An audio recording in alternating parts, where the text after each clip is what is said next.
Часовую знамени Победы. В Северной Осетии стартовала всероссийская акция, приуроченная к 70-летию Победы. Она призвана увековечить народный подвиг в Великой Отечественной войне. Красное знамя, водруженное 1 мая 1945 года над Рейхстагом советскими воинами, является официальным символом разгрома фашистской Германии. Первыми возле копий святой для страны реликвии встали учащиеся общеобразовательной школы номер 22. Теперь старшеклассники будут нести здесь свою вахту памяти. Сегодня стартует акция, посвященная Дню Победы.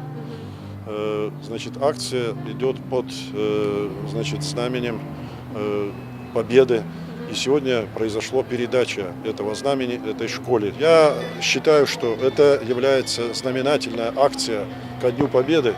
И вот такие акции, они в душах детей развивают патриотизм, уважение к старшим, к победе нашей Родины над фашистской Германией.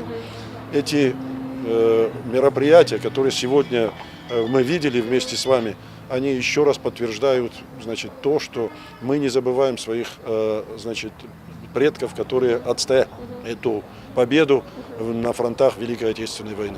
И сегодня же школе присвоили имя Виктора Коняева, кавалера Ордена Славы всех степеней. В далеком 1942 году он был учеником этой школы, однако ему так и не удалось его закончить. В 16 лет его отправили на фронт. На сегодняшнем мероприятии присутствовала дочь ветерана Татьяна Коняева.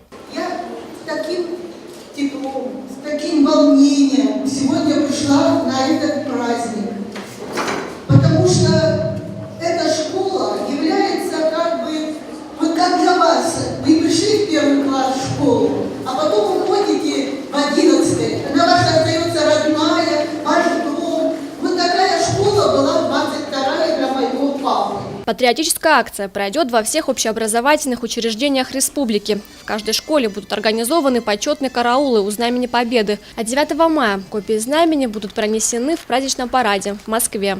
Тома Валь, Олег Рамонов, Осетия ТВ.